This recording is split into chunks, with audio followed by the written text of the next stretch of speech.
Κυρίες και κύριοι, αγαπητές φίλες και φίλοι, απόψε είναι Τρίτη, 29 Νοεμβρίου του 2022. Τελειώνει και ο Νιόβρης, όπως λένε τα αδέρφια μας στην Κύπρο, ο αεργίτες όπως λέγανε στον Πόντο και ορισμένοι συνεχίζουν να το λένε εδώ.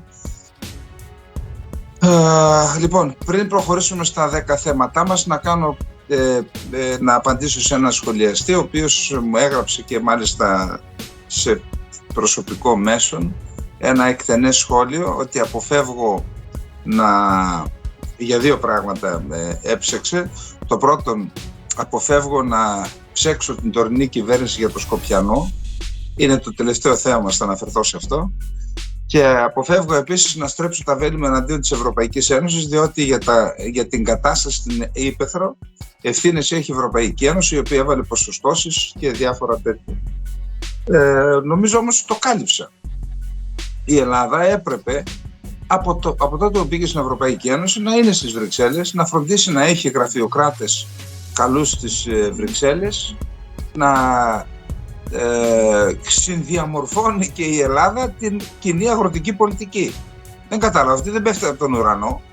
Η κοινή αγροτική πολιτική είναι αποτέλεσμα διαργασιών που γίνονται στους κόλπους της Ευρωπαϊκής Ένωσης. Εάν η Ελλάδα λοιπόν είχε φροντίσει να έχει καλούς γραφειοκράτες σε θέσεις κλειδιά, αλλά και οι Υπουργοί Αγροτικής Ανάπτυξης, πώς τους λένε, να είναι και αυτοί με προτάσεις συνεχώς πάνω, να ζαλίζουν τους Ευρωπαίους, δεν θα ήταν η κατάσταση που αυτή που είναι σήμερα.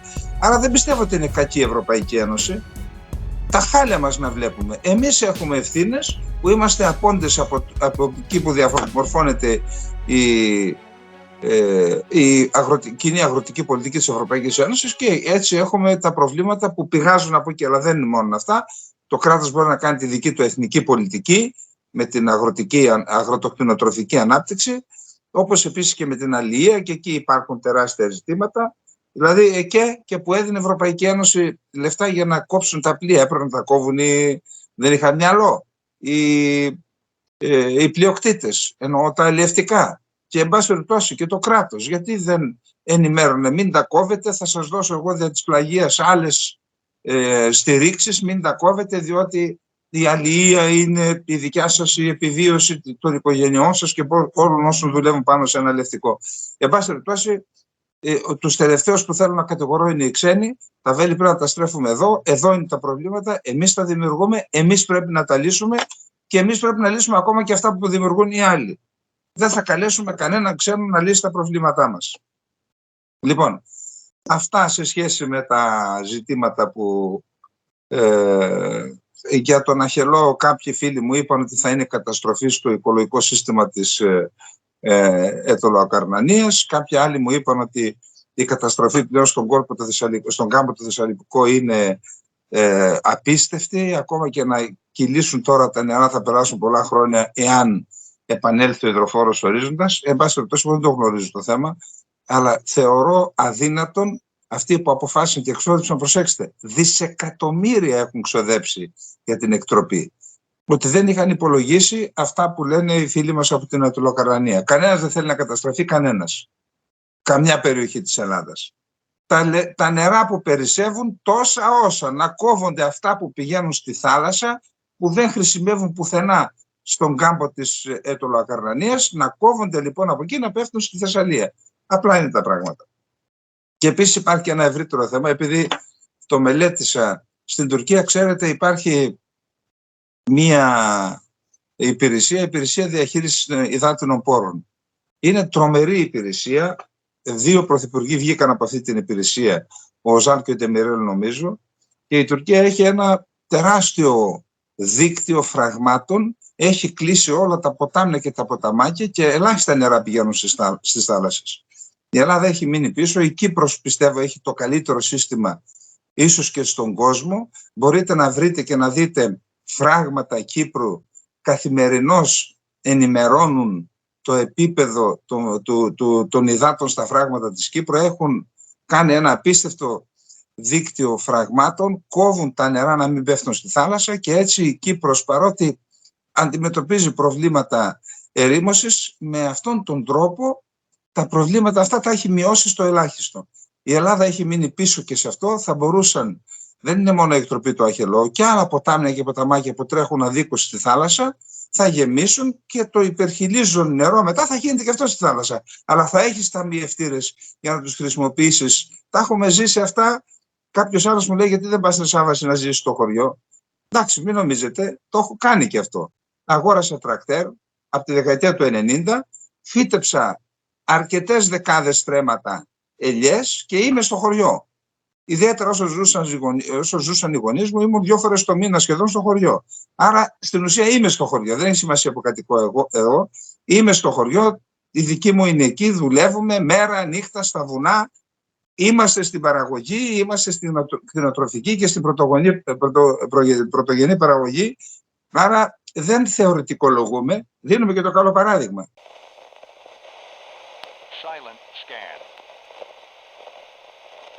Ξέρετε, υπάρχει, είδα τον Στόλτεμπεργκ να λέει να μην χρησιμοποιεί η Ρωσία τον στρατηγό το χειμώνα στον πόλεμο. Μα ο στρατηγός χειμώνας δεν ανακαλύφθηκε τώρα.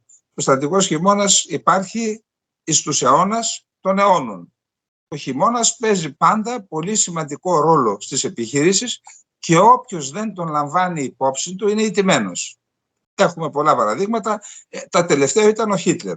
Έτσι.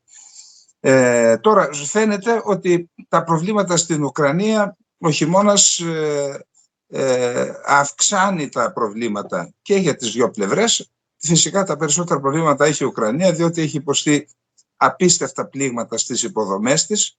Δεν είναι μόνο ο ηλεκτρισμός, γενικώς στις υποδομές. Νομίζω ότι και στα τρένα και σε άλλες υποδομές θα είναι ένας εξαιρετικά δύσκολος χειμώνας που πιθανότητα θα επηρεάσει και τις επιχειρήσεις και θα τις επηρεάσει αρνητικά, ενώ μέχρι τώρα οι Ουκρανικές ένοπλες δυνάμεις είχαν καταγράψει επιτυχίες Χάρκοβο, Ίζιουμ και Χερσόνα. Έτσι, είχαν υποχρεώσει τους Ρώσους να αποχωρήσουν. Τώρα φαίνεται όμως ότι οι Ρώσοι κάνουν μια προσπάθεια να κερδίσουν εδάφη. Στον Μπαχμούτ διαβάζω, που ακόμα δεν έχει τελειώσει η ιστορία, ότι έχουν υποστεί σοβαρές απώλειες οι Ουκρανοί. Μάλιστα αυτή η ταξιαρχία που διέρευσε το βίντεο με τους 10-11 νεκρούς Ρώσους εχμαλώτους λέγεται ότι έχει καταστραφεί από βομβαρδισμούς των Ρώσων. Τέλος πάντων φαίνεται ότι υπάρχει πλέον μια ισορροπία στα μέτωπα, η οποία όμως τείνει να ανατραπεί εις βάρος των Ουκρανών και υπέρ των Ρώσων. Και γι' αυτό γίνονται κάποιες κινήσεις από τη Δύση. Θα τις δούμε παρακάτω που προκαλούν την αντίδραση της Ρωσίας.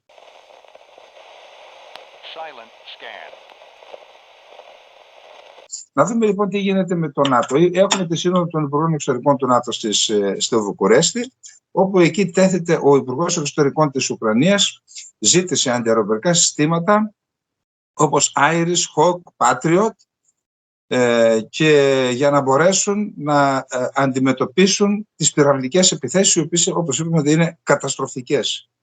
Οι Υπουργοί Εξωτερικών χωρών των μελών του ΝΑΤΟ δεσμεύτηκαν σήμερα ότι θα αυξήσουν την υποστήριξή τους προς την Ουκρανία και θα τη βοηθήσουν να επισκευάσει τις ενεργειακές υποδομές της μετά τις ρωσικές επιθέσεις που έθεσαν εκτός λειτουργίας στο δίκτυο ηλεκτρικού ρεύματος και θέρμανσης για πολλά εκατομμύρια Ουκρανούς.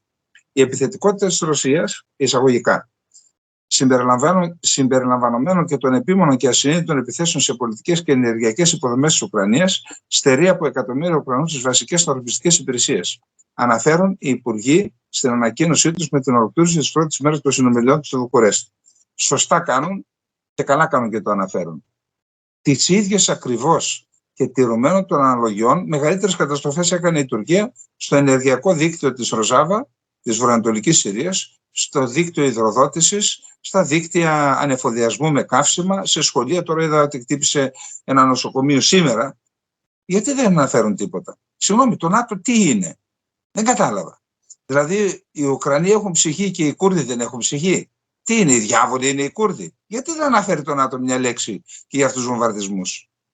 Γιατί γίνεται συνένοχος στη βαρβαρότητα της Τουρκίας? Μπορεί να απαντήσει κανένας σε αυτό? Δεν ντρέπονται λίγο? Δεν ντρέπονται? Αυτό είναι το ΝΑΤΟ. Το ΝΑΤΟ δεν διαβάζουν το καταστατικό τους οι Υπουργοί Εξωτερικών, το καταστατικό του οργανισμού τον οποίο υπηρετούν? Τι λέει το καταστατικό? Μιλάει για δημοκρατία και κράτος δικαίου. Είναι κράτος δικαίου η Τουρκία?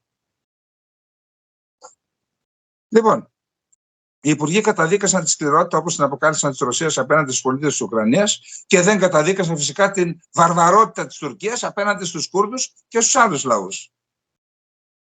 Και υποσχέθηκαν ότι θα βοηθήσουν τη χώρα να επισκευάσει τις υποδομές. Θα συνεχίσουμε και θα εντείνουμε περαιτέρω την πολιτική και πρακτική υποστήριξή μας στην Ουκρανία, όσο συνεχίζει να υπερασπίζεται την κυριαρχία και την εδαφική ακεραιότητά της, και θα διατηρήσουμε την υποστήριξή μας για όσο χρειαστεί, λέγεται στην ανακοίνωση. Τώρα προσέξτε το ευαίσθητο θέμα.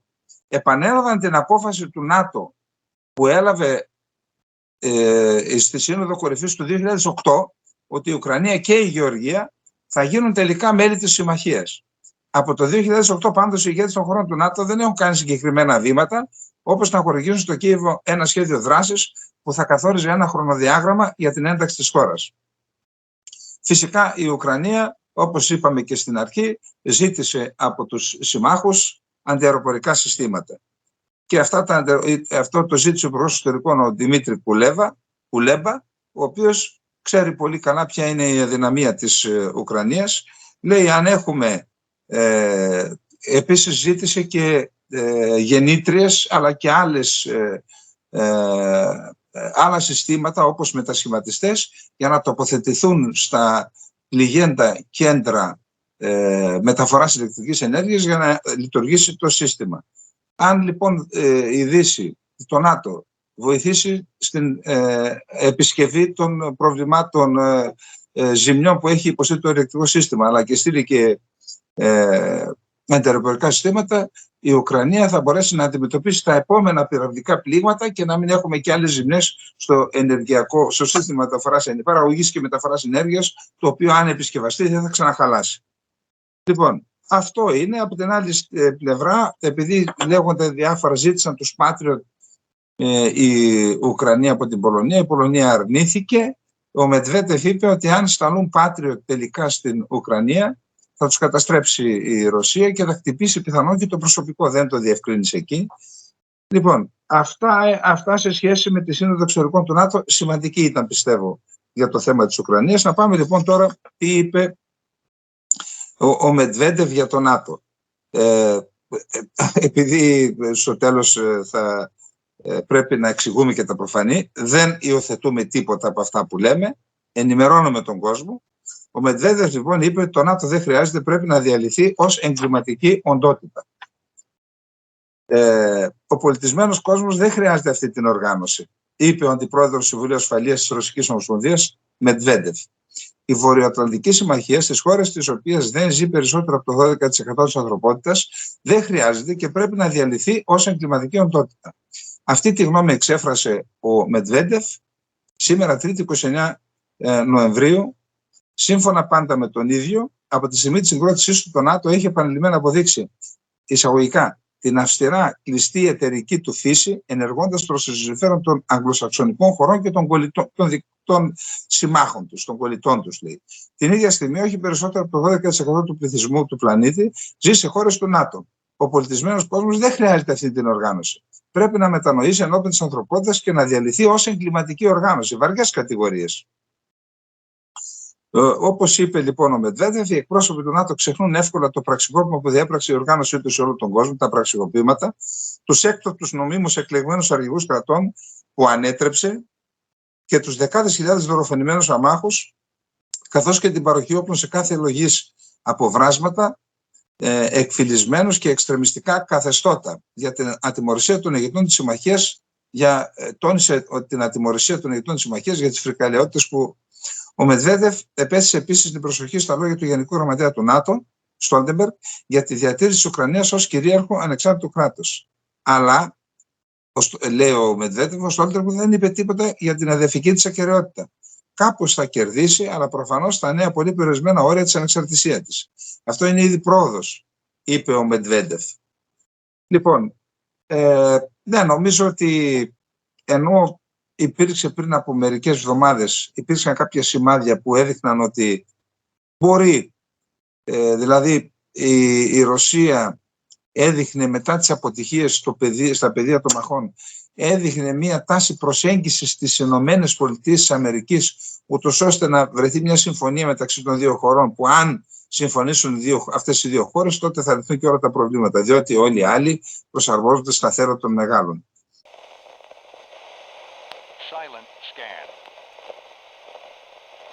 Ενώ εδώ βλέπουμε τα πράγματα να ξανασκληραίνουν και βλέπουμε πάλι οι ΗΠΑ θέλουν να στείλουν πυράβλους υψηλής ακρίβειας βεληνικούς 150 χιλιόμετρων, που τι σημαίνει αυτό?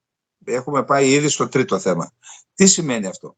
Ότι εάν αποκτήσουν οι Ουκρανικές Ένοπλες Δυνάμεις, δηλαδή οι Αμερικανοί να τα χειρίζονται με τους συμβούλους τους, εν πάση περιπτώσει, αυτή τη δυνατότητα να προσβάλλουν στόχους με βλήματα ακριβίας στα 150 χιλιόμετρα, αυτό σημαίνει ότι θα μπορούν να πλήξουν τα μετόπιστεν των ρωσικών δυνάμεων, και ξέρετε, άμα πλήξει τα μετόπιστεν, αυτό έχει επίπτωση και στις δυνάμεις που είναι στην πρώτη γραμμή. Είναι ένα σημαντικό θέμα. Να δούμε λοιπόν τι λένε οι Ρώσοι γι' αυτό, η ρωσική πλευρά. Η βαθύτερη εμπλοκή των ΗΠΑ στην Ουκρανία εγκυμονεί κινδύνους, λέει η Μόσχα. Οι ΗΠΑ και η Δύση κατηγορούν τη Ρωσία ότι ασκεί πυρηνικό εκβιασμό στη διάρκεια του πολέμου στην Ουκρανία. Μεγάλος ο κίνδυνος για απευθεία σύγκρουση Δύσης-Ρωσίας. Η Ρωσία προσπαθεί να κάνει τις ΗΠΑ να καταλάβουν ότι η αυξανόμενη ανάμειξη της Ουάσιγκτον στη σύγκρουση στην Ουκρανία εγκυμονεί αυξανόμενους κινδύνους. Δήλωσε σήμερα ο υφυπέξ, ο Ρώσος Σεργέη Ριαπκόφ, σύμφωνα με ρωσικά μέσα. Η Μόσχα έχει πει κατά επανάληψη ότι η δυτική στρατιωτική υποστήριξη στην Ουκρανία παρατείνει τη σύγκρουση, η οποία βρίσκεται τώρα στο 10ο μήνα, ενώ δημιουργεί τον κίνδυνο για μια ενδεχόμενη απευθείας αντιπαράθεση ανάμεσα στη Ρωσία και τη Δύση. Εισαγωγικά, παίζει ρόλο τι λέει ο υφυπέξ ο Ρώσος. Στέλνουμε σήματα στους Αμερικανούς πως η γραμμή κλιμάκωσής τους και ακόμη βαθύτερη ανάμειξη στη σύγκρουση αυτή είναι γεμάτη τρομερές συνέπειες. Οι κίνδυνοι αυξάνονται, είπε ο Ριαπκόφ σύμφωνα με το Interfax. Το Κίεβο και η Δύση λένε πως η Ρωσία φέρνει την ευθύνη για οποιαδήποτε περαιτέρω κλιμάκωση. Ο καθένας λέει τα δικά του. Η Ρωσία εισέβαλε, η Ρωσία παραμένει, άρα αυτή επιτείνει τον πόλεμο και την κρίση. Η Ρωσία από την πλευρά της λέει ότι τον επιτείνουν οι Δυτικοί, οι οποίοι στηρίζουν τους Ουκρανούς. Η μία και η άλλη άποψη, εσείς βγάζετε τα συμπεράσματά σας. Λοιπόν, αξιωματούχος τον ΗΠΑ είχε δηλώσει στο Reuters πως μια ειδική γραμμή απεμπλοκής ανάμεσα σε Ρώσους και Αμερικανούς στρατιωτικούς έχει χρησιμοποιηθεί μια φορά αφού ξεκίνησε ο πόλεμος. Σας το είπα. Δεν γνωρίζω για οποιοδήποτε διάβλο απεμπλοκή σε σχέση με το τι συμβαίνει στην Ουκρανία. Δεν έχουμε οποιοδήποτε διάλογο με τις ΗΠΑ για το ουκρανικό θέμα, επειδή οι θέσεις μας είναι ριζικά διαφορετικές, είπε ο Ριαπκόφ. Ο Αμερικανός αξιωματούχος στο Reuters είπε άλλα, ο Ριαπκόφ είπε άλλα. Εν πάση περιπτώσει, θεωρώ ότι είναι δύσκολο. Είδα κάπου, τώρα να μην τα διαβάζουμε όλα, είδα κάπου ότι ένα άρθρο που λέει ότι ο Πούτιν δεν πρόκειται να υποχωρήσει από την Ουκρανία, θέλει οπωσδήποτε μια νίκη, πάση θυσία. Από την άλλη πλευρά, αντιλαμβάνεστε, όταν έχουν σκοτωθεί τόσοι άνθρωποι, όταν έχει υποστεί απίστευτες απώλειες και ζημιές η Ουκρανία και σε ανθρώπινο δυναμικό, αλλά και στις υποδομές. Αυτά θα επηρεάσει για τις 2 επόμενες γενιές την Ουκρανία. Ό,τι και να στείλει η Δύση, κανένας δεν σου δίνει τίποτα δωρεάν. Θα τα πληρώσει ακριβά αυτά η Ουκρανία. Άρα πώς θα υποχωρήσει, πώς θα βάλει υπογραφή ένας Ουκρανός, όποιος Ουκρανός, γιατί όπως είπαμε και χθες, είναι σε εξέλιξη σκληρή κόντρα μεταξύ Ζελένσκι και του δημάρχου του Κιέβου, ο οποίος είναι μια φάτσα απίστευτη, ήταν πυγμάχος, είναι σκληρός παίκτης. Τώρα επειδή είναι σε εξέλιξη ο πόλεμος, τα προβλήματα και οι διαφορές δεν εμφανίζονται, υποβόσκουν, αλλά εν πάση περιπτώσει, αν υπογράψει ο Ζελένσκι, την άλλη μέρα θα το φάει ο δήμαρχος. Αντιλαμβάνεστε, έτσι. Άρα εγώ δεν μπορώ να καταλάβω πώς θα πάμε, πώς θα διηγηθούμε σε εμπλοκή, εκτός και αν φωτίσει ο Θεός τους ηγέτες της Ρωσίας και της Αμερικής και τελικώς βρεθεί μια λύση, διότι αν αυτοί οι δύο αποφασίσουν, τότε ο πόλεμος θα τελειώσει, όχι σε εβδομάδες, σε μέρες θα τελειώσει.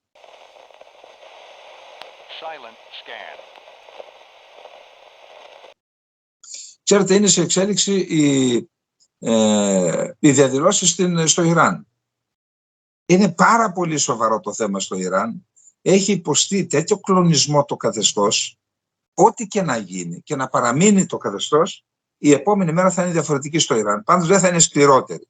Θα υποχρεωθεί να οδηγηθεί να προβεί σε κάποιες μεταρρυθμίσεις.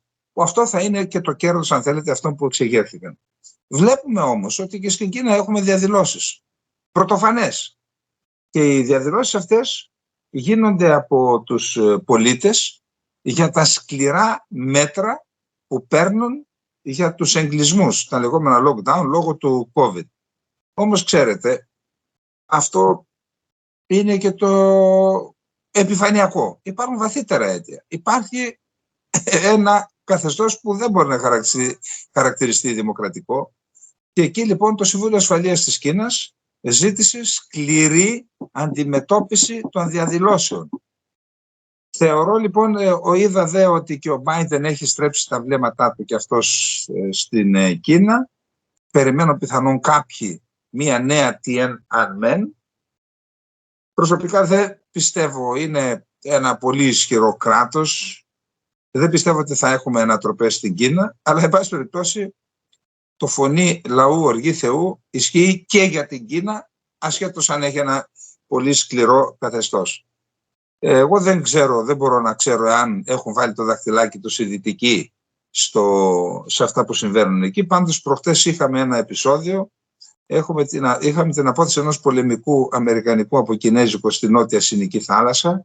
Δηλαδή υπάρχει η ένταση και κάποιους τους βολεύουν οι διαδηλώσεις στην Κίνα. Επαναλαμβάνω, δεν είμαι σε θέση να γνωρίζω εάν υπάρχει δάκτυλο στις Δύσεις σε αυτό που γίνεται εκεί.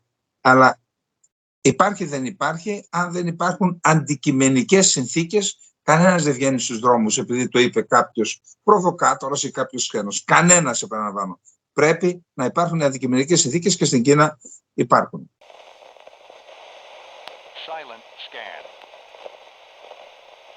Προκλητικός εμφανίστηκε πριν από λίγη ώρα, κυρίες και κύριοι, ο εκπρόσωπος της τουρκικής προεδρίας Καλίν. Πάμε σε σύνδεση με τη Μαρία Ζαχαράκη που θα μας ενημερώσει. Μαρία.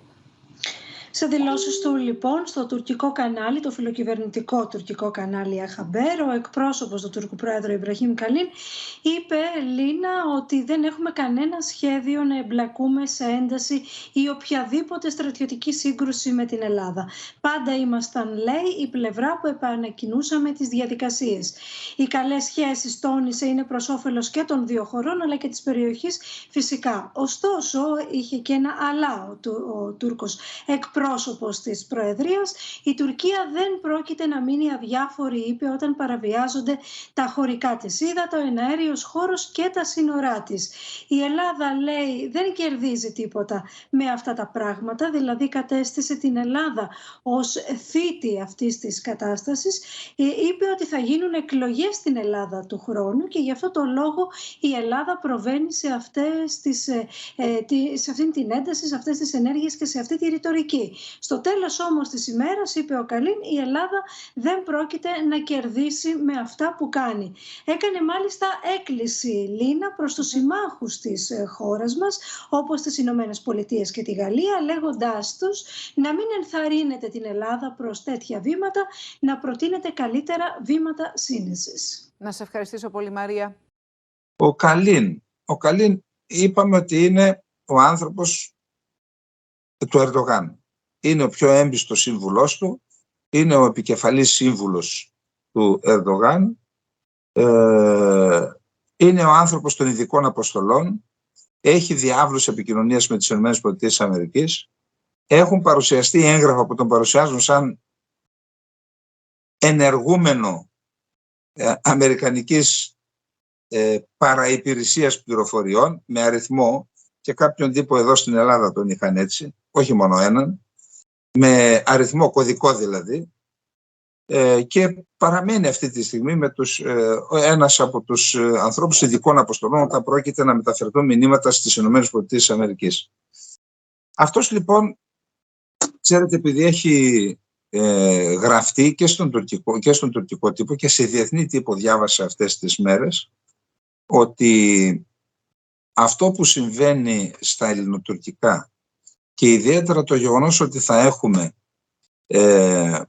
εκλογές στην Κυπριακή Δημοκρατία, εκλογές στην Τουρκία και διπλές εκλογές στην Ελλάδα, δημιουργεί σοβαρές ανησυχίες για αυτούς που ενδιαφέρονται για την σταθερότητα στην περιοχή μας.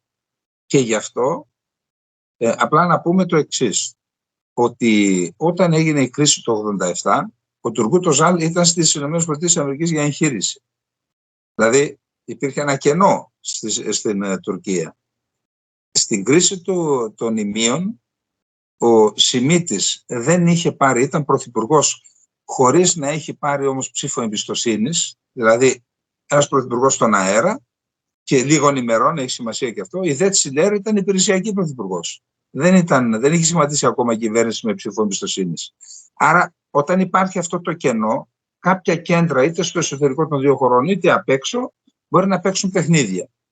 Και επειδή υπάρχει αυτός ο φόβος, έχει γραφτεί ότι έχουν σχεδιαστεί αυτό το επίμαχο διάστημα να διεξαχθούν επιχειρήσεις, στρατιωτικές ασκήσεις μάλλον στο Αιγαίο και στην Ανατολική Μεσόγειο, με τη ισχυρή συμμετοχή των ΗΠΑ και της Γαλλίας. Με βάση αυτό λοιπόν, ο Καλίν έκανε μια δήλωση που αξίζει να τη δούμε.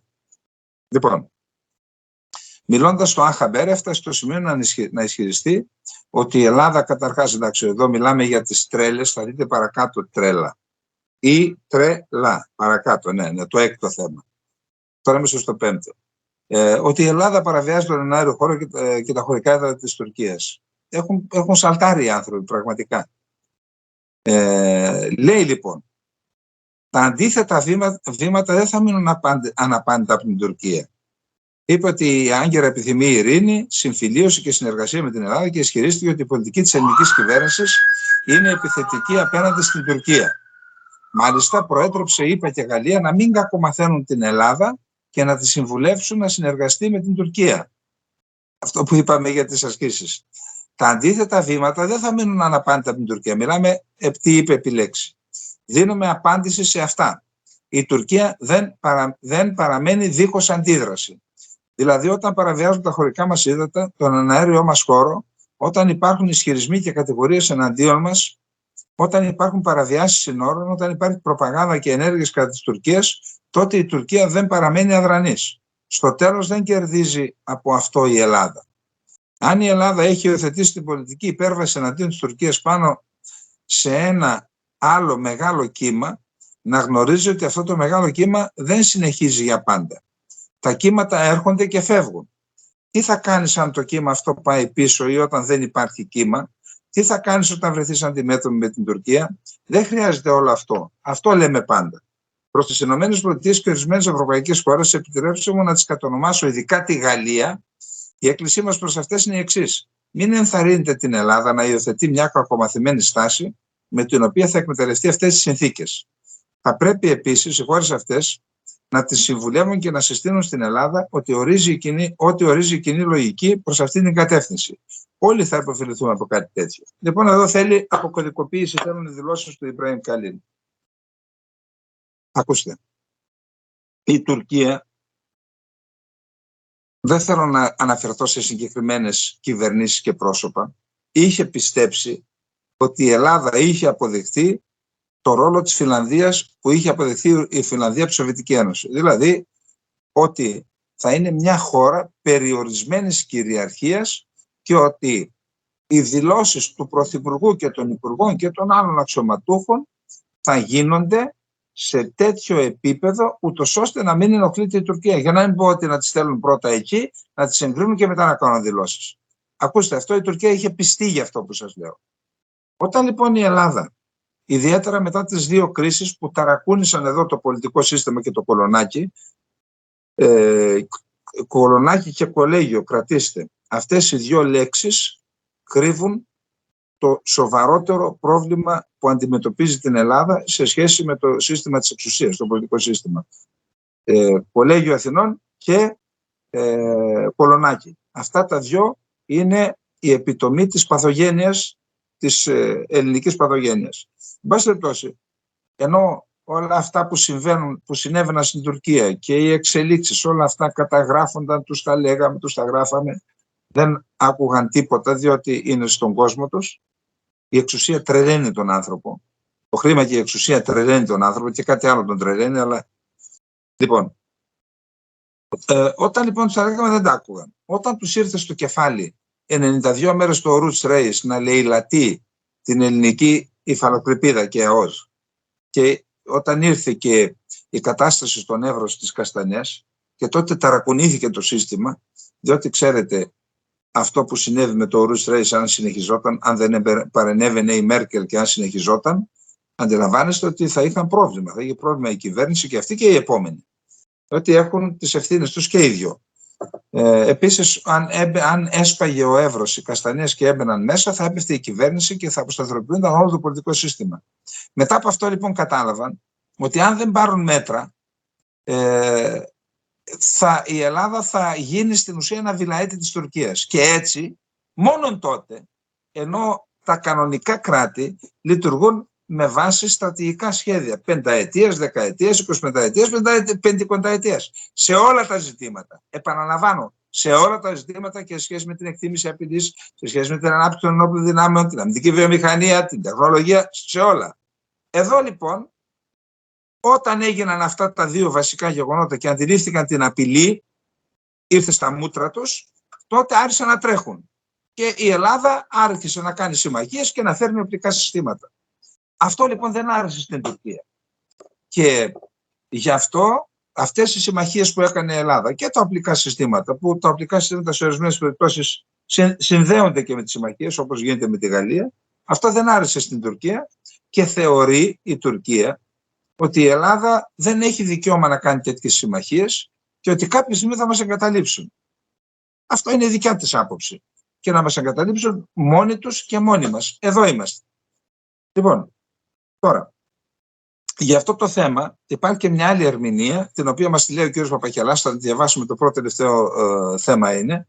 Αλλά, εν πάση περιπτώσει, εδώ πρέπει να καταλάβουμε. Πρέπει το πολιτικό σύστημα να αντιληφθεί ότι θα πρέπει τα ζητήματα που αφορούν την Τουρκία, το τι απειλή συνιστά η Τουρκία, τι σχέδια έχει εναντίον της Ελλάδας, να τα κατανοήσουν, να κάνουν ένα εθνικό μέτωπο, να έχουν ενιαία στάση σε αυτά και μόνο τότε θα βουλώσουμε το στόμα του Καλίν. Όσο δεν είμαστε ενωμένοι και όσο ακούγονται διάφορες φωνές από εδώ και από εκεί, τότε ο Καλίν θεωρεί ότι θα φύγει αυτός, θα έρθει ένας άλλος και θα είμαστε καλύτερα. Δεν είναι έτσι. Δεν είναι έτσι. Ο άλλος μπορεί να είναι χειρότερος για τον Καλίν. Αυτή την εντύπωση πρέπει να δώσουν.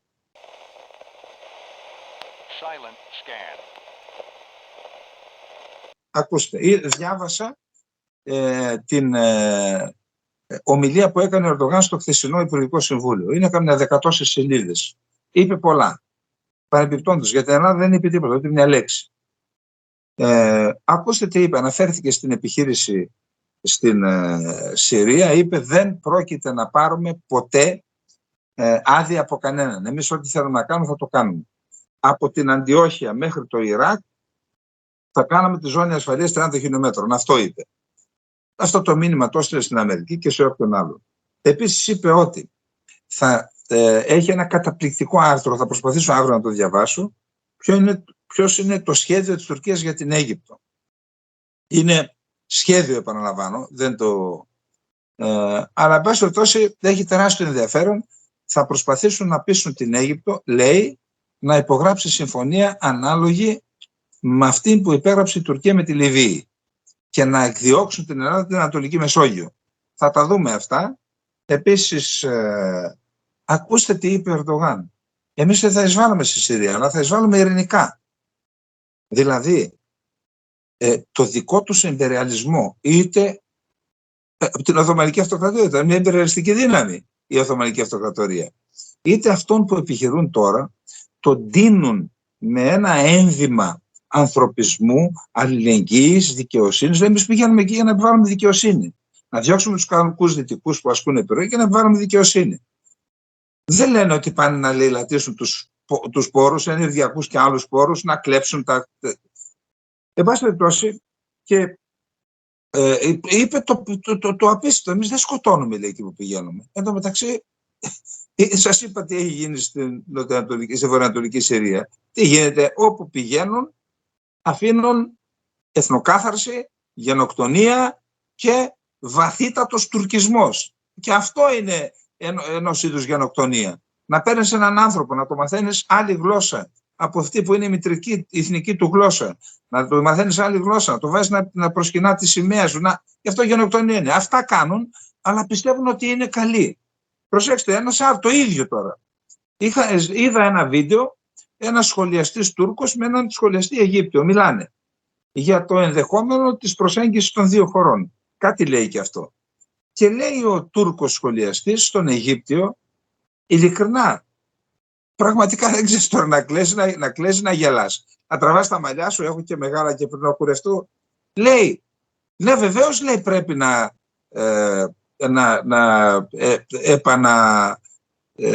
δραστηριοποιηθούμε οι δύο χώρες, να ξαναφτιάξουμε τις σχέσεις μας, αλλά και η Αίγυπτος, λέει, πρέπει να δει το θέμα των ανθρωπίνων δικαιωμάτων.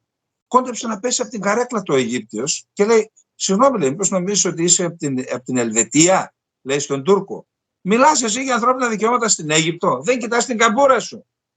Θέλω να πω, ο Ερντογάν λέει δεν σκοτώνουμε και είμαστε δίκαιοι κτλ. Ο σχολιαστής λέει στην τηλεόραση, λέει στον άλλον, στον Αιγύπτιο, πρέπει να δείτε το θέμα των ανθρωπίνων δικαιωμάτων στη χώρα σας, λέει, για να κάνουμε να αναθερμάνουμε τις σχέσεις μας.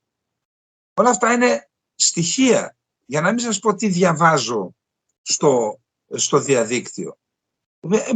Τι διαβάζω. Σκότωσαν προχθές, έγινε μια συμπλοκή στην Κωνσταντινούπολη, εκεί περίπου κοντά που έπεσε η βόμβα, και ο ένας από αυτούς που συνεπλάκησαν τράπηκε σε φυγή και οπλοφορούσε. Και τράπηκε σε φυγή, οι αστυνομικοί του είπαν «Αλτ, σταμάτα», δεν σταμάτησε, το σκότωσαν. Διάβασα από κάτω 200 σχόλια κάτω από το άρθρο. Τα 199 ήταν «καλά έκανες και το σκότωσες, τι θα τον έχουμε στη φυλακή να τον ταΐζουμε». Δεύτερον, υπάρχει ένα βιντεάκι που Τούρκοι στρατιώτες έπιασαν έναν αιχμάλωτο και τον σκότωσαν. Τον σκοτώνουν εκεί μπροστά στο βίντεο. Να δείτε τι γράφουν από κάτω.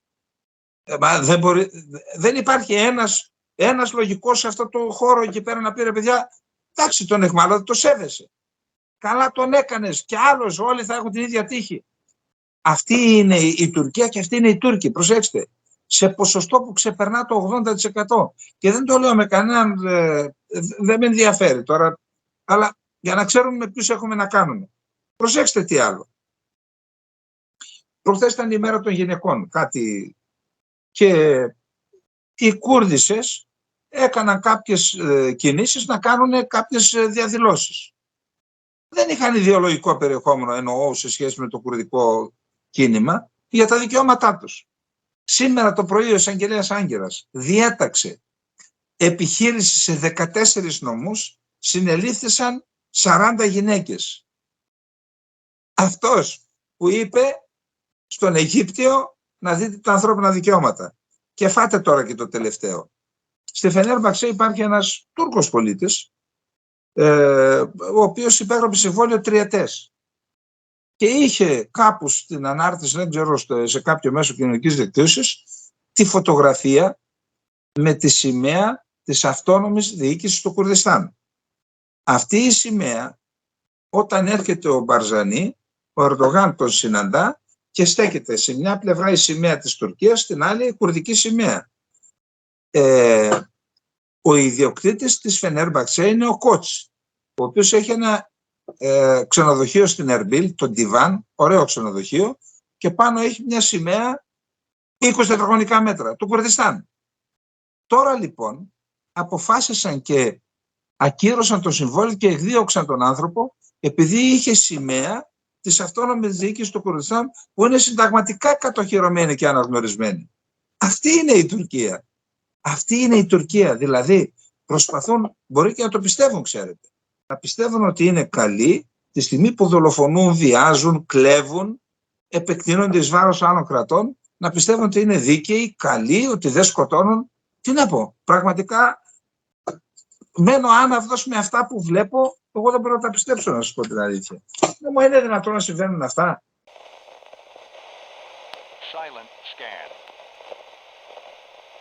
Ο Μαζλούμ Άμπντι είναι ο στρατιωτικός διοικητής των Κούρδων της Βορειοανατολικής Συρίας. Είναι ο άνθρωπος με τον οποίο έχουν κάνει ακόμα και στο Κογκρέσο, έχουν κάνει τηλεδιασκέψεις.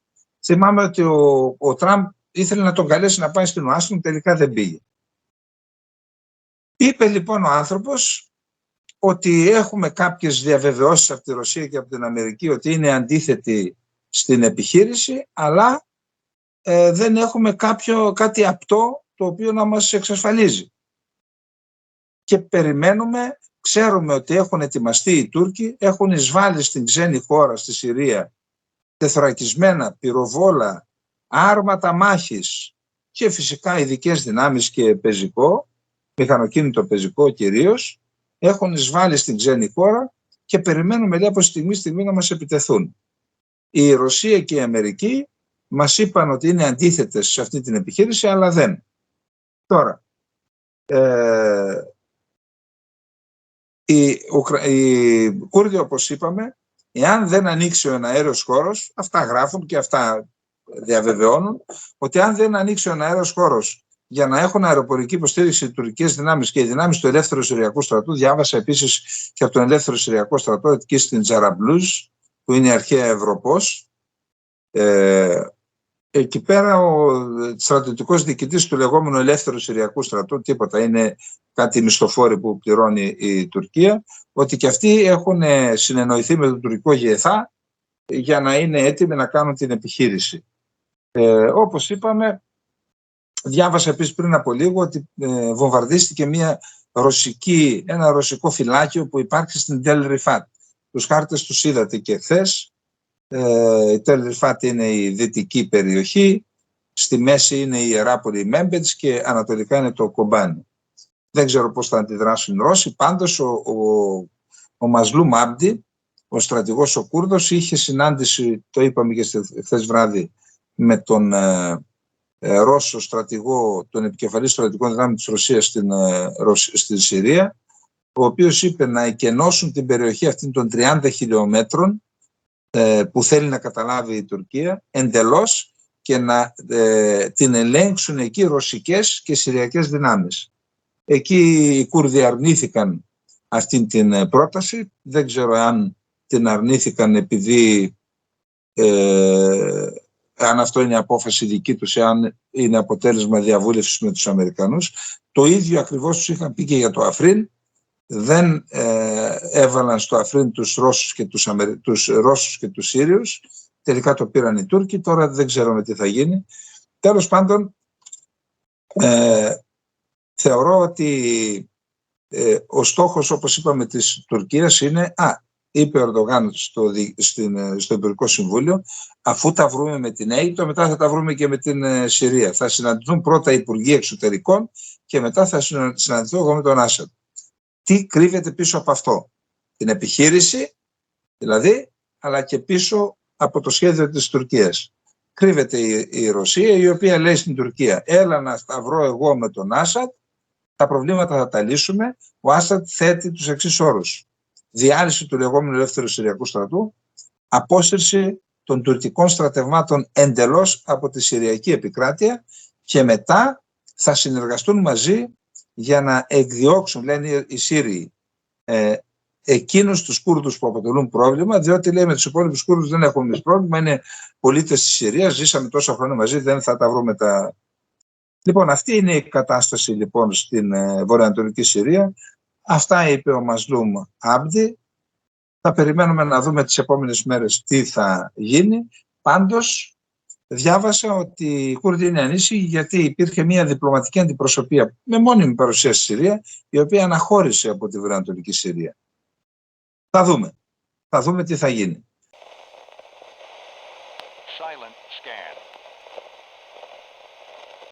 Είπαμε πριν από λίγο ότι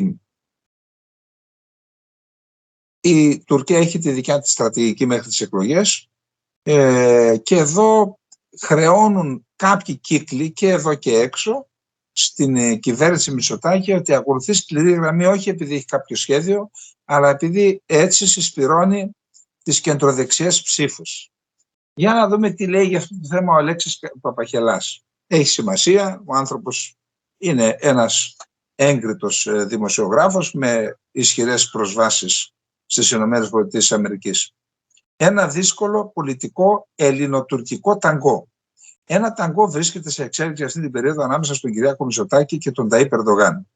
Προφανώς δεν είναι ένας χορός που απαιτεί κάποιο πρότυπο. Δεν σχεδιάστηκε, προέκυψε. Είναι ένας χορός ο οποίος όμως πολιτικά βολεύει και τους δυο σε μια πολύ κρίσιμη στιγμή, καθώς έχουν να αντιμετωπίσουν δύσκολες εκλογικές αναμετρήσεις. Το μεγαλύτερο κρυφό προεκλογικό του Πρωθυπουργού μπορεί να είναι ο ίδιος ο Ερντογάν. Δεν ξέρω αν κάποιος μπορεί να το μετρήσει, αλλά είναι σχεδόν βέβαιο ότι κάθε φορά που επιτίθεται στο Μητσοτάκη, του δίνει μερικές μονάδες και βάζει τους αναποφάσεις τους να το ξανασκεφτούν πιο σοβαρά. Επειδή έχει καταστεί αιμονή πλέον για τον Τούρκο ηγέτη, δεν υπάρχει ημέρα που ο ίδιος ή κάποιος άλλος αξιωματούχος να μην επιτεθούν στον Έλληνα Πρωθυπουργό. Δεν κερδίζει όμως μόνο αυτός. Τούρκοι ειδικοί και δημοσιογράφοι μας εξηγούν ότι κάθε επίθεση στον Μητσοτάκη και στην Ελλάδα δίνει πόντους και στον Ερντογάν. Για πρώτη φορά έπειτα από δεκαετίες η Ελλάδα είναι πολύ ψηλά στην επικαιρότητα, αλλά και στη λίστα των εχθρών. Εδώ κάνει λάθος ο Παπαγελάς. Ήταν πάντα πρώτη στους εχθρούς, ενώ στα μυστικά χαρτιά της Τουρκίας. Δεν είναι για πρώτη φορά. Για πρώτη φορά είναι για αυτούς που δεν ξέρουν. Εκτός και αν εννοεί στο δημόσιο λόγο. Το χαρτί των επιθέσεων στη χώρα μας έχει γίνει δημοφιλές. Γεγονός που αποδεικνύεται από τη βιασύνη της τουρκικής αντιπολίτευσης να το παίξει και αυτή δυνατά. Και εδώ κάνει λάθος. Η τουρκική αντιπολίτευση δεν έχει εχθρικό λόγο προς την Ελλάδα. Σε συγκεκριμένα θέματα που ο Ερντογάν είχε υποσχεθεί θα κάνω, του λένε αφού λες γιατί δεν το κάνεις. Δεν είναι έτσι. Να ξέρουμε τι λέμε και τι γράφουμε. Οι συνεχείς επιθέσεις του Ερντογάν στον Έλληνα Πρωθυπουργό ευνοούν προεκλογικά τόσο τον Μητσοτάκη όσο και τον Τούρκο πρόεδρο. Ο Πρωθυπουργός από την πλευρά του έχει ανεβάσει τους τόνους απέναντι στην Τουρκία, αλλά χωρίς να ξεπερνάει ποτέ κάποια όρια. Μπορεί πάντως να πείσει ότι πήρε αποφάσεις που θα θωρακίσουν αμυντικά τη χώρα. Η μάχη του Εύρου και η διενέργεια ερευνών για την ανακάλυψη νέων ενεργειακών κοιτασμάτων είναι χαρτιά που μετράνε σε μεγάλη μερίδα των πολιτών. Ο Μητσοτάκης συσπυρώνει με αυτόν τον τρόπο ψηφοφόρους του που αμφιταλαντεύονταν ενδεχομένως για το τι θα ψηφίσουν και δημιουργεί αναχώματα κυρίως προς τα δεξιά. Ο Τσίπρας δεν μπορεί να παίξει στα ίσα σε αυτό το γήπεδο. Εάν μη τι άλλο, επειδή μια σημαντική μερίδα κομματικών στελεχών συνεχίζει να τοποθετείται σε αυτά τα θέματα σαν να θέλει να επιστρέψει στο 3%. Και πιο πίσω λέω εγώ. Διότι ορισμένοι είναι, αν το ταγκό εξελιχθεί ομαλά, μπορεί να βοηθήσει Μητσοτάκη και Ερντογάν να επανεκλεγούν.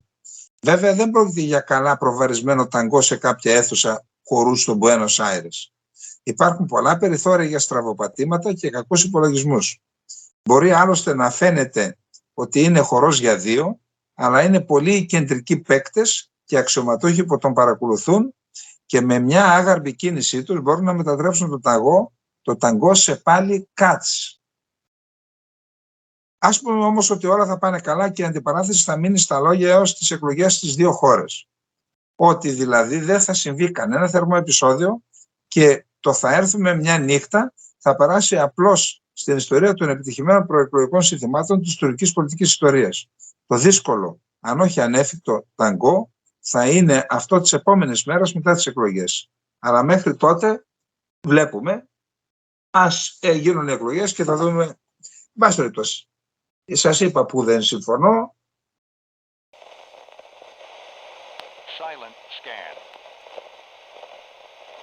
Στεναχώρια. Λοιπόν, ακούστε. Ήμουνα στην Κύπρο για ένα ακαδημαϊκό θέμα σε ένα πανεπιστήμιο. Δεν θέλω να πω το όνομά του για να μην θεωρείτε ότι και το διαφημίζω.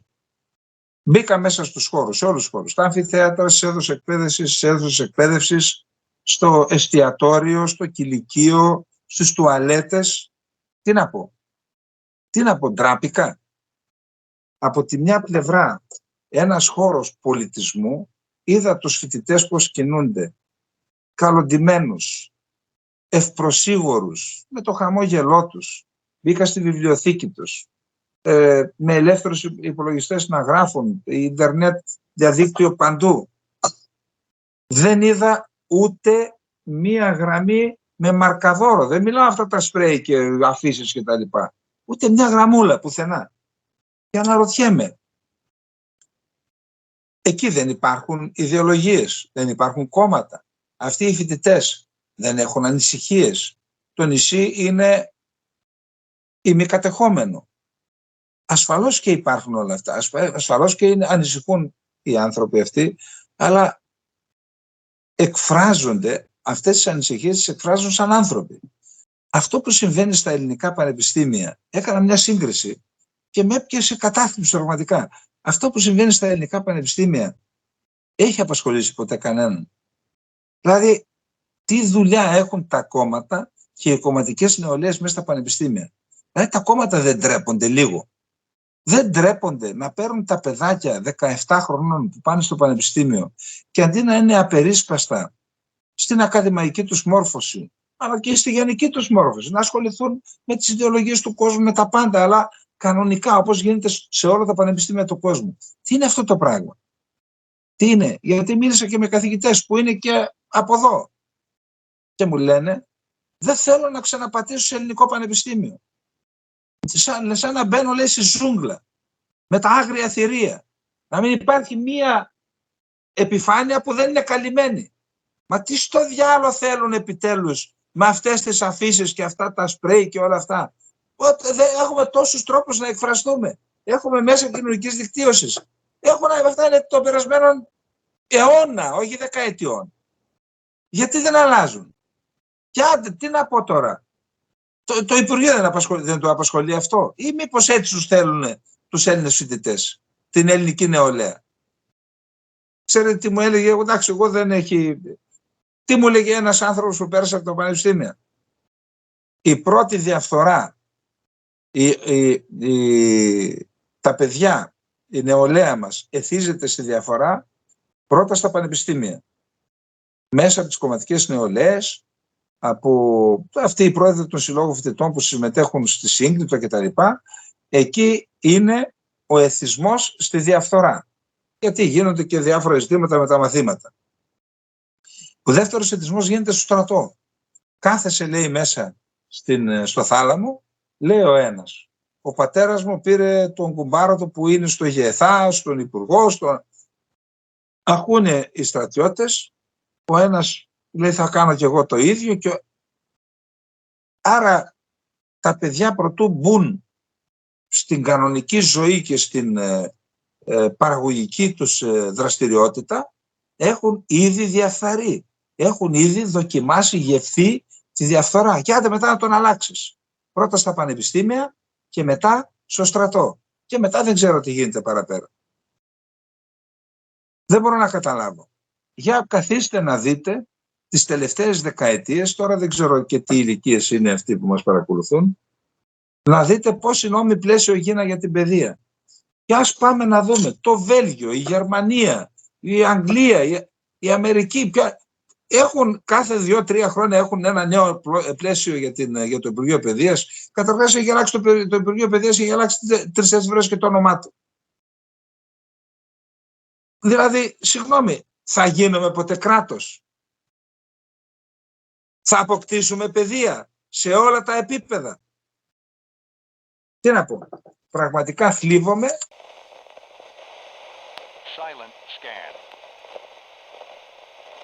Και να περάσουμε τώρα στο άλλο θλιβερό γεγονός. Εδώ θα ζητήσω από τον Χρήστο να σας βάλει μία συνέντευξη που έδωσα στον Γιώργο Παναγιωτίδη για το Σκοπιανό στο Πέλα τηλεόραση και να δείτε τι λέγαμε τότε με τα συλλαλητήρια και τα λοιπά. Και μόνο κάποιος που δεν είναι καλά στα μυαλά του θα περίμενε για ένα εθνικό θέμα που είχε προειδοποιήσει τους κινδύνους, οι κίνδυνοι αυτοί να επαληθευτούν για να πει εγώ σας τα έλεγα. Μακάρι η Συμφωνία των Πρεσφών να είχε φέρει άλλα αποτελέσματα, να είχαμε διαψευστεί και να κάνουμε την πάπια. Μακάρι! Όμως δεν έγινε έτσι. Θυμάμαι μια φορά ήμουνα σε μια εκπομπή με τον κύριο Συρίγο, νομίζω τον κύριο Τασούλα, ο Συρίγος δεν ήταν ακόμα πολιτικός, και στο Sky, και προσπαθούσαν να το... Και λέω, συγγνώμη, υπάρχει άλλη λέξη? Η συμφωνία αυτή είναι προδοτική. Τι δεν καταλαβαίνουμε? Πώς είναι δυνατόν να αναγνωρίζουμε μακεδονική γλώσσα και μακεδονική ταυτότητα από τη στιγμή που δεν υπάρχουν? Δείξτε μου, σας παρακαλώ, αν υπήρχε μακεδονική γλώσσα, ένα γραπτό, ένα μυθιστόρημα, ένα κείμενο του 19ου αιώνα στη μακεδονική γλώσσα. Φέρτε μου εδώ να το δω και μετά να σταματήσω να μιλάω. Δεν υπάρχει. Η μακεδονική γλώσσα είναι δημιούργημα του Τίτο. Πήρε, ξέρουμε τους καθηγητές, τους γλωσσολόγους, τους πήρε και τους είπε: δημιουργήστε τη μακεδονική γλώσσα, και την δημιούργησα. Δεν υπάρχει. Και αυτές τις ανοησίες που λένε τη εθνογέννηση κτλ. Τι εθνογέννηση? Δηλαδή μαζεύονται 5-6 κράτη τα οποία επιβουλεύονται την ακεραιότητα της Ελλάδας και δημιουργούν ένα έθνος και πρέπει εμείς να το δεχθούμε ως εθνογέννηση αυτό? Λοιπόν, είχαμε πει λοιπόν ότι όταν αναγνωρίζεις γλώσσα και ταυτότητα και μακεδονική εθνότητα, ότι οι άνθρωποι που μιλούν την ίδια γλώσσα στην Ελλάδα, υπάρχουν μερικές δεκάδες χιλιάδες, με τους κατοίκους των Σκοπίων θα πούνε: ρε παιδιά, αφού υπογράψατε μια συμφωνία εδώ που μιλάει για μακεδονική γλώσσα, αυτή τη γλώσσα που μιλάω εγώ τη μιλάνε και οι κάτοικοι που είναι στη διπλανή χώρα. Εγώ θέλω σε αυτή τη γλώσσα λοιπόν που λέγεται μακεδονική να κάνω φροντιστήριο μακεδονικής γλώσσας. Τι θα το πει το δικαστήριο, αφού το έχεις αναγνωρίσει σε διεθνή συμφωνία? Θα του πει: δεν σου δίνω την άδεια? Και η άδεια ήρθε λοιπόν στη Φλόρινα. Και τι σημαίνει αυτό? Αυτός που πηγαίνει και θα μπει και στα σχολεία πιθανόν κάποια στιγμή, και αυτός που πηγαίνει και μαθαίνει μακεδονική γλώσσα και λέει: αυτή είναι η μητρική μου γλώσσα, τι θα πει αύριο? Ότι είμαι και εθνικά Μακεδόνας. Μα θα το πεις εσύ: τι εθνικά ρε? Υπάρχει έθνος Μακεδόνων ξεχωριστό από την Ελλάδα, από τους Έλληνες? Ας πούμε, φίλε μου, εδώ το υπογράψατε. Το υπέγραψε ο κύριος Κοντζιάς, ο κύριος Τσίπρας και άλλοι 150 τόσοι βουλευτές. Λοιπόν, και τι γίνεται τώρα? Και δεν ήξερα πραγματικά. Χθες έκανα αναφορά στην Συμφωνία των Πρεσπών και σήμερα βγήκε η είδηση. Και τι γίνεται? Έχουν και το θράσος. Πραγματικά, ρε γαμώτο. Δηλαδή δεν έχουν Τσίπα πάνω τους. Να σας πω κάτι, γιατί δεν κάναμε, πιεστήκαμε και το υπογράψαμε. Ας μας κρίνει ο λαός. Να λένε ότι είναι και περήφανοι κιόλας. Να πάει ο Κοντζιάς στη Θεσσαλονίκη και να λέει ότι κάποιοι, λέει, από εκεί και από εδώ δεν θέλουν την... Ποια συμφωνία, τι είναι αυτά, τι ανοησίες είναι αυτές? Αν η συμφωνία συνέφερε τις δύο χώρες, εννοώ με να εξυπηρετούσε τα συμφέροντα και της μιας και της άλλης χώρας, τι είμαστε εμείς παλαβοί να λέμε όχι, είναι κακή η συμφωνία? Το ξαναλέω, υπάρχει μακεδονικό έθνος, υπάρχει μακεδονική γλώσσα? Λέει ο Κοντζιάς, μα λέει την είχαμε αναγνωρίσει. Και επειδή αναγνώρισαν που δεν είναι έτσι, κάποιοι, εσύ έπρεπε να βάζεις την υπογραφή σε μια συμφωνία? Δηλαδή ένα λάθος διορθώνεται με άλλο ένα μεγαλύτερο λάθος. Το ξαναλέω, είναι μια προδοτική συμφωνία. Αυτοί που την υπέγραψαν θα μείνουν στιγματισμένοι εις τους αιώνας των αιώνων για πάντα ως άνθρωποι που υποθήκευσαν την ακεραιότητα του ελληνικού έθνους και της Ελλάδας. Αυτή είναι η πραγματικότητα. Άνοιξαν μια τρύπα που δεν ξέρουμε τι θα χωθεί στην πατρίδα μας μελλοντικά και ποιος θα παίξει με αυτό το ζήτημα. Δεν βλέπουν ότι παίζουν με τις μειονότητες όλοι. Δεν βλέπουν όποιο site και να ανοίξεις, βλέπει μάθε βλάχικη γλώσσα. Μάθε βλάχικη γλώσσα. Ποιος τα πληρώνει αυτά? Αλήθεια, ασχολείται κανένας εδώ από το κράτος να δει βλάχικη γλώσσα διαφήμιση? Μπαίνουμε μέσα. Ποιος πληρώνει αυτή τη διαφήμιση? Στην Ελλάδα την πληρώνουν ή στο εξωτερικό? Και αυτή που πληρώνουν στην Ελλάδα, ποια ΜΚΟ είναι και από πού τα παίρνει? Μήπως είναι σαν την άλλη του Human Rights 360, 365, τι ήταν, σαν αυτή που τώρα τόσο καιρό δρούσε, Μάλιστα η γλώσσα μας να λέμε για τις ΜΚΟ. Και τώρα βρήκαν την αντιεθνική της δράση και τα μαύρα. Και για την άλλη ΜΚΟ, τώρα να μην το πούμε για αυτή. Γιατί δεν βλέπουν τη βλάχικη γλώσσα? Γιατί θα φέρουν και αυτό το φασούλι κάποια στιγμή. Μετά τους Μακεδόνες. Λέει ένας φίλος, γιατί δεν λες για τους γαλάζιους? Τι να πω για τους γαλάζιους? Ήταν στις διαδηλώσεις μαζί μας, με τους ελεύθερους πολίτες. Και μετά, όταν έγιναν κυβέρνηση, ενώ ο Μητσοτάκης είπε, εγώ θα βάλω βέτο για να βελτιώσω συμφωνία, κάτι τέτοιο τέλος πάντων, σε κάποια ομιλία του, μόλις έγινε κυβέρνηση, όλα μέλι γάλα. Έκανε τη βρώμικη δουλειά ο Τσίπρας, βολεύτηκε, σου λέει γιατί αν την έκανα εγώ θα είχα σβήσει. Την έκανε ο άλλος, έφαγε τη μουτζούρα ο άλλος και τώρα αυτός λέει είναι διεθνή συμφωνία, δεν μπορώ να την αλλάξω. Γιατί είναι αλήθεια ότι πριν την υπογραφή τους είπε ότι αν τελικώς επικυρωθεί δεν μπορώ να την αλλάξω. Το είπε και αυτό. Είπε όμως σε κάποια φάση ότι στην ευρωπαϊκή προοπτική των Σκοπίων κάτι θα κάνει, που δεν έκανε τίποτα. Εν πάση περιπτώσει, τις βασικές ευθύνες έχουν αυτοί που υπέγραψαν, αλλά το ότι δεν κάνουν τίποτα, εγώ δεν ξέρω να σας πω πώς μπορεί να ακυρωθεί αυτή η συμφωνία. Εγώ έχω την εξής άποψη, ότι αυτή η συμφωνία μπορεί να αλλάξει κοινή συνενέση. Να αναζητήσουμε στα Σκόπια συνένεση με τους πολίτες, υπάρχουν τρόποι να ενημερωθούν. Εγώ δεν πιστεύω ότι είναι πάνω από 100.000 αυτοί στα Σκόπια οι οποίοι είναι τρελαμένοι και λένε ότι είναι Μακεδόνες. Δεν είναι. Και είναι αυτοί οι οποίοι εκδιώχθηκαν από την Ελλάδα με τις πληγές του εμφυλίου κτλ. Εν πάση περιπτώσει.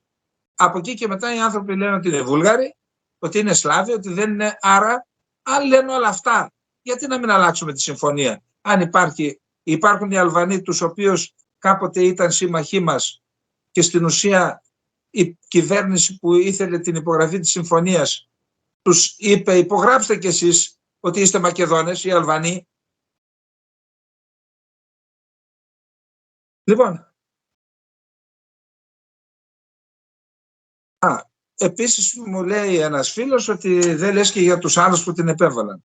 Μα τι να πω εγώ, μου είπε φίλος πολιτικός, τώρα είναι υπουργός, δεν ήταν υπουργός όταν μου το είπε, ότι μιλώντας με Αμερικανούς αξιωματούχους του, διπλωμάτες του είχαν πει εμείς δεν θέλουμε να την πείτε Μακεδονία. Πείτε την Άνω Πετράλων, όπως θέλετε πείτε την. Εμείς θέλουμε να λυθεί το πρόβλημα να μπει στο ΝΑΤΟ. Δεν μας νοιάζει η ονομασία. Το ότι έχουν ευθύνες οι νατοικοί που μας πίεσαν είναι αλήθεια. Την πλήρωσε και ο Καραμανλής. Αλλά από εκεί μετά τι θέλετε να ρίξω πάλι ευθύνες στους ξένους? Ποτέ δεν το κάνω αυτό. Εδώ είναι το πρόβλημα, στην Ελλάδα. Στην Ελλάδα είναι το πρόβλημα. Άσε που ορισμένοι πήραν την εκδίκηση από το 49 με αυτή τη συμφωνία. Αυτά δεν λένε να απεμπλακούν και να λυτρωθούν οι Έλληνες από τις πληγές του παρελθόντος. Εν πάση περιπτώσει, θα παρακολουθούμε το θέμα. Δεν πιστεύω ότι θα πάρει διαστάσεις εφιαλτικές, εννοώ το Σκοπιανό, αλλά θα είναι μία αχίριος πτέρνα για την Ελλάδα τα επόμενα χρόνια, να δούμε πώς θα μπορέσουμε να απαλλαγούμε από αυτή την ιστορία. Πάντως, σας θυμίζω ότι οι Βούλγαροι, ένα κράτος ασθενέστερο από την Ελλάδα, πιο ευάλωτο από κάθε άποψη, στο θέμα των Σκοπίων, τήρησε άτεγκτη, σκληρή στάση, δεν χαμπάριασε από πιέσεις από κανέναν και κέρδισε. Έτσι, κέρδισε. Εδώ είναι το πρόβλημα, στη χώρα μας, αφήστε τους έξω. Λοιπόν, αυτά είχαμε να πούμε για απόψε. Στεναχωρηθήκαμε, αλλά τι να κάνουμε, τα σφάλματα και τα λάθη πρέπει να τονίζονται για να διορθωθούν. Αλλιώς είμαστε σαν στο δοκάμινο που βάζει το κεφάλι στην άμμο και νομίζω ότι έτσι πέρασε ο κίνδυνος. Λοιπόν, καλή νύχτα σας.